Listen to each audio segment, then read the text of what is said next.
थे। एक पल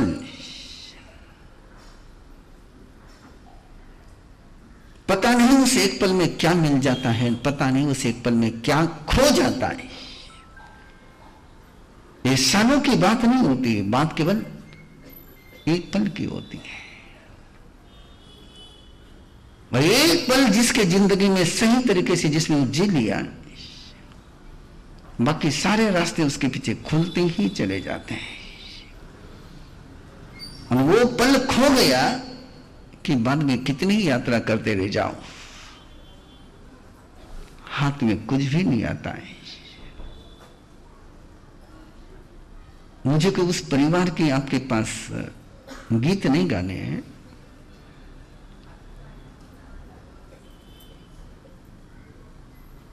लेकिन उस परिवार ने वो चतुर्मास में जिंदगी में जो उन्होंने काम नहीं किया था और कभी करने का भी नहीं सोचा था, आज वो पूरा परिवार वर्कर रूप में सारे कार्यक्रम, उनका बेटा भी जो रहा हुआ है, उनकी बहू भी, उनकी पोती भी, उनकी मां भी, सारे वर्कर में। और जिस समय शिविरों का ऑर्गेनाइजर उन्होंने लिया, उनको दिया,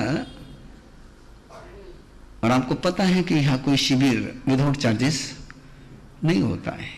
तो अजीत शाह की माता जी ने कहा कि महाराज साहब, कांताबाई ने मुझसे कहा कि महाराज साहब, हमने जिंदगी में देना सीखा है, लेना नहीं सीखा है। जो कोई शिविर का खर्चा होगा मैं कर लूंगी बोले, लेकिन लोगों से पैसा लेना ये मेरे बस का नहीं बोले। हमने कभी लेने के लिए हाथ सामने रखा ही नहीं, लेकिन देने के लिए हमारा हाथ हमेशा है। मैंने उनको कहा कि भाई जी, वो घर की बात है, ये मेरी व्यवस्था की बात है। मैं कुछ मूल्यों को लेकर के चला हूं, मुझे समाज की डिसिप्लिन और व्यवस्था में परिवर्तन लाना है, और इसलिए मैंने कार्यक्रम चार्जेबल शुरू करे हैं। मुझे पैसे की जरूरत नहीं है, मैंने कहा, और पैसा मैं लेता भी नहीं हूं, पैसे से मेरा कोई संबंध भी नहीं है।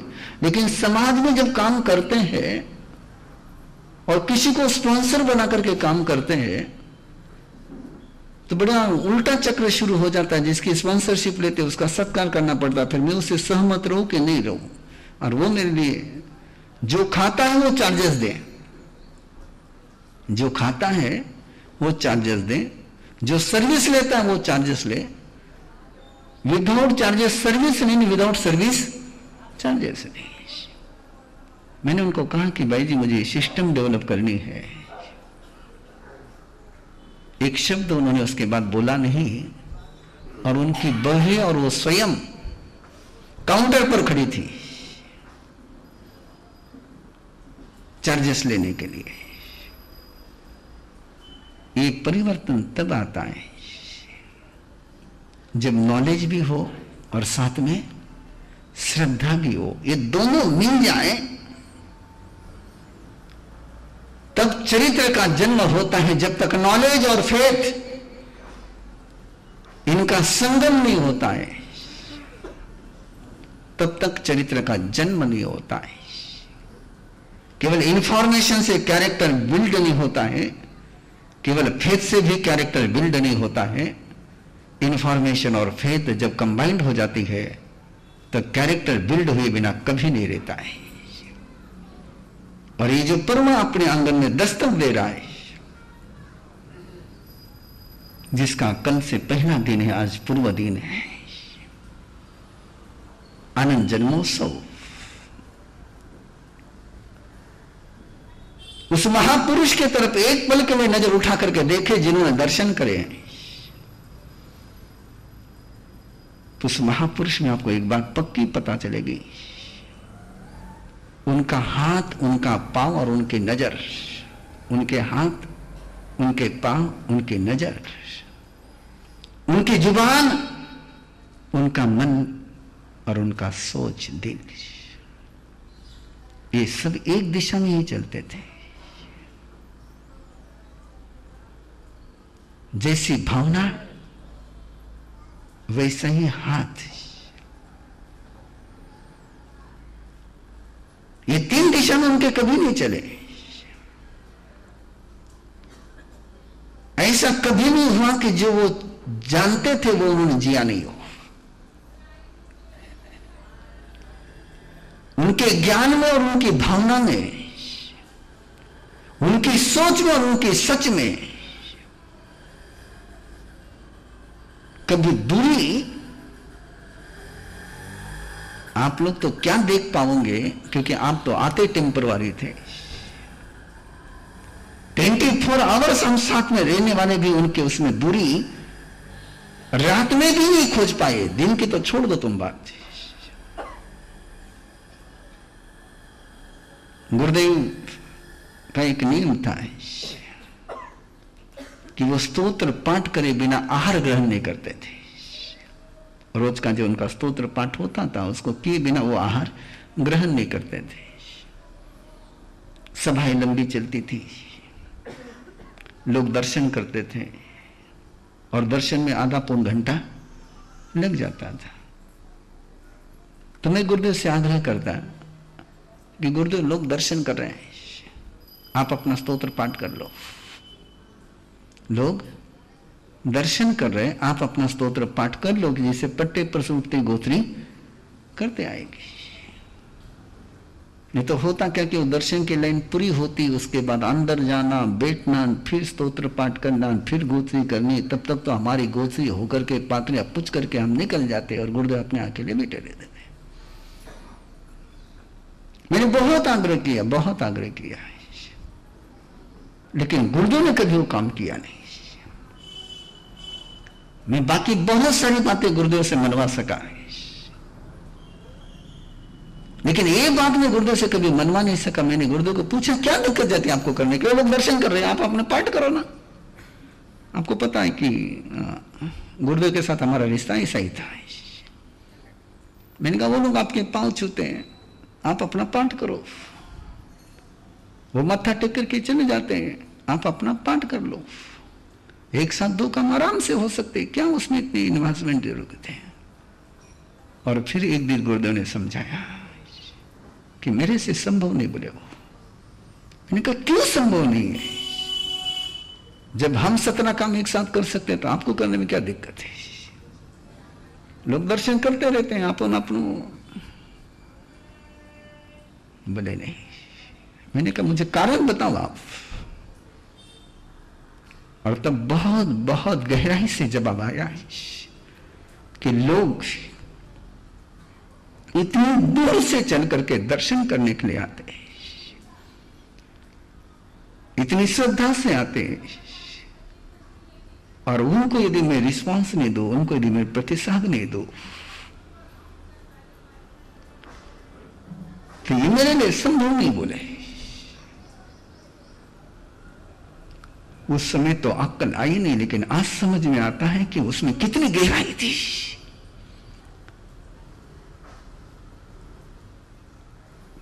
क्या वो मूल्यांकन था?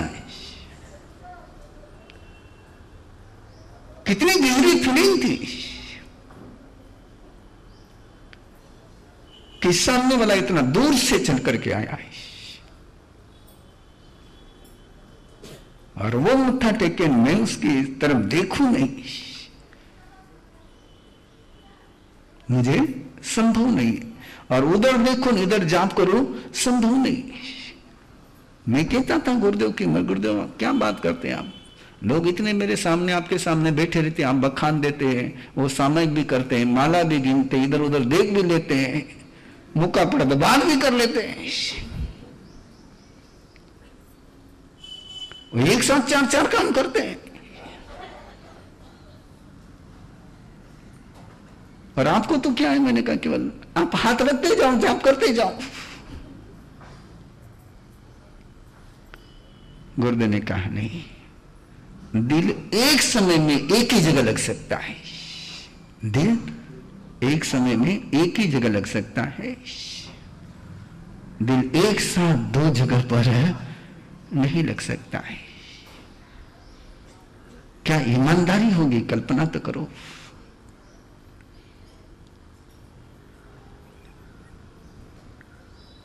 क्या वो गहराई होगी?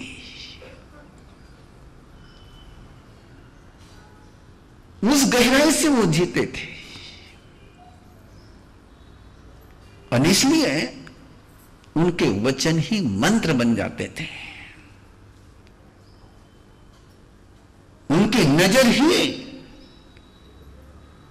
सामने वाले की जिंदगी को बदलने के लिए समर्थ हो जाती थी,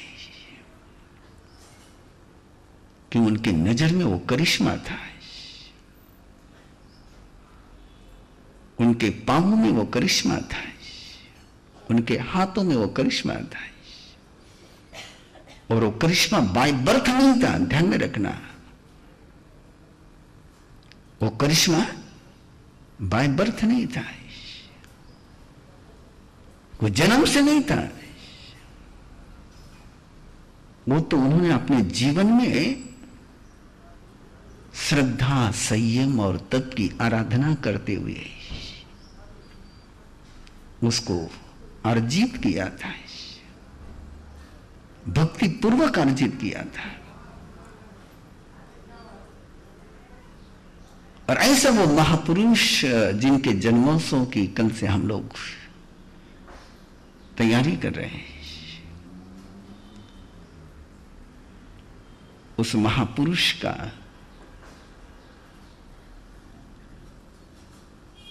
कितने एहसान है, कल्पना कर सकते हो?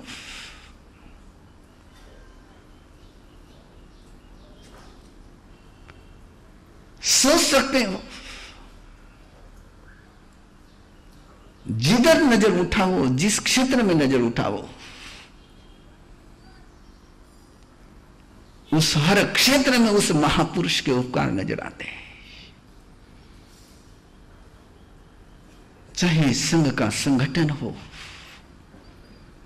चाहे समाज में ज्ञान ध्यान की चली हुई परंपरा हो, चाहे समाज में चल रही ये सारी शिक्षण संस्थाएं हो। फॉर योर इंफॉर्मेशन, 1923 साल की, यानी 23 साल की उम्र में, कितने साल की उम्र में? 23 साल की उम्र में तिलक जैन ज्ञान प्रसारक मंडल का स्कूल का पूरा सिलेबस, पहले से लेकर तो 7वीं तक का, गुरुदेव ने लिखा था। कितने साल की उम्र में? 23 साल की उम्र में। और वही सिलेबस स्कूल में पढ़ाया जाता था।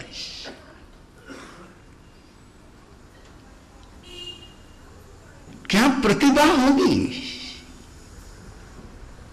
क्या पुरुषार्थ होगा 23 साल की उम्र में।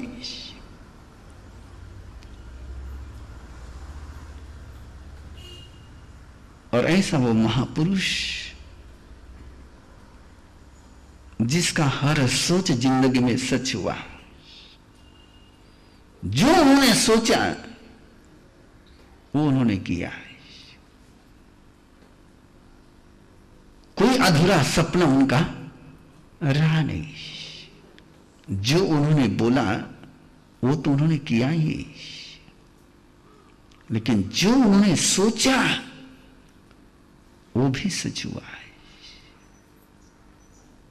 जो किया वो बोला, जो बोला वो किया। ऐसा वचन वो बोले ही नहीं कि जो कृति में उतरा नहीं। बैठे यहां वडगांव मावड़ वाले, मैं आपको बताऊं, वो बहुत सोचा सा संदर्भ है, बड़ा विचित्र संदर्भ है। क्या उस महापुरुष की उसमें क्या कशिश थी। 1979-80 की बात है। सिकंदराबाद से विहार हुआ और बीजापुर में नासिक चतुर्मास के लिए महासती श्री प्रमोद कुमार जी, कुशल कंवर जी, इनके पास 4 दीक्षाओं का कार्यक्रम चल रहा था। और दीक्षा कहाँ करनी, वो बाबा जी बहुत याद आते हैं।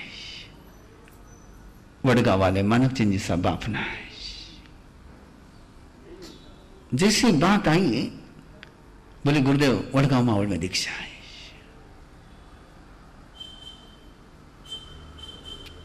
और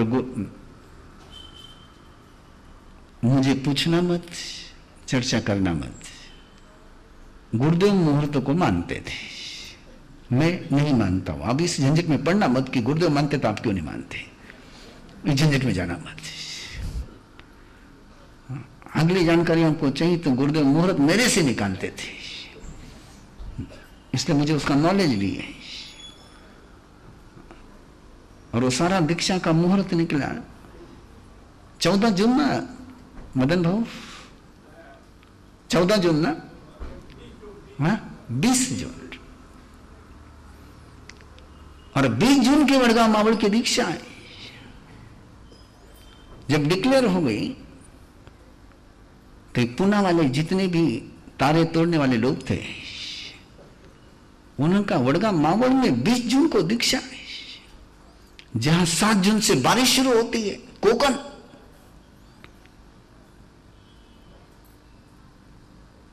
कैसे होगा?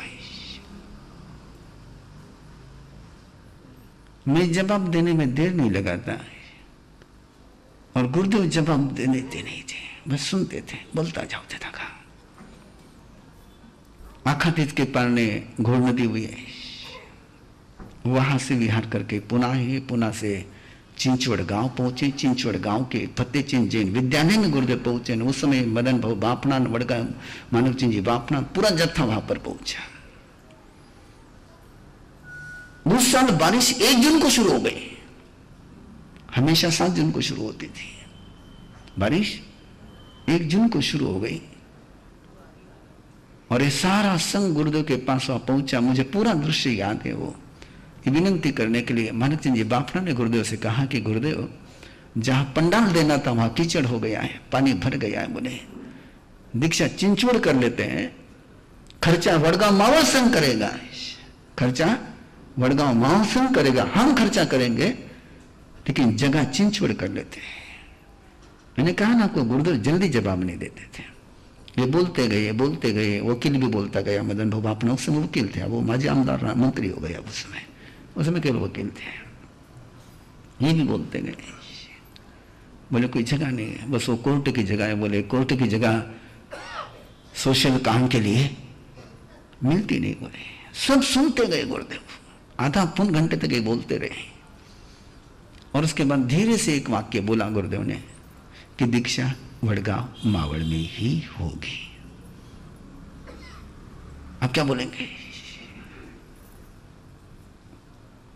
और ये वहां से गुरुदेव का मंगल पाठ लेकर के मदन भाऊ बापना ने इधर पुणे आए थे कोर्ट की परमिशन लेने के लिए। मैं अगली बात आपके पास बहुत जल्दी पहुंचाना चाहता हूं। और ये नजारा देखा है सारे महाराष्ट्र वालों ने, सारे बंबई वालों ने, सारे पूना वालों ने, सारे वडगांव मावड़ वालों ने, हमने आंखों से देखा है। जिस दिन गुरुदेव ने वडगांव मावड़ में कदम रखा है, उस दिन से लेकर तो जब तक गुरुदेव ने वहां से विहार नहीं किया, कामसेड बारिश, चिंचवड़ बारिश, पुना बारिश, घोड़नदी बारिश, खेड़ बारिश,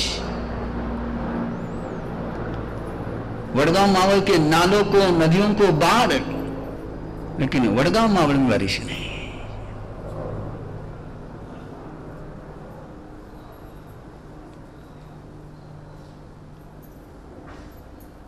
ये वो पल है, एक चमत्कार कोई कमरे के अंदर घटित हुआ नहीं है।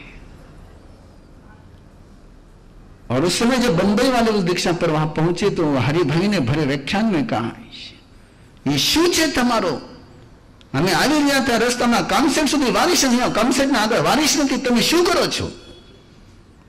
व्याख्यान में कहा था उसे भी नहीं।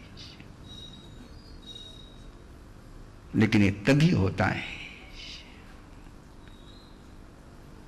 ये कोई वो मोम स्वाहा करने से नहीं होता है।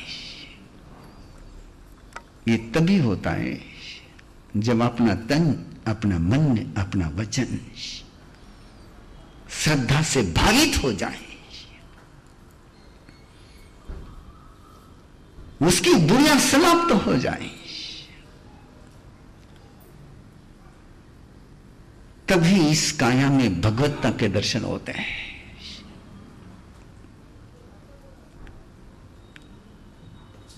ये भगवत्ता को साधना है। इसलिए तो बंधु,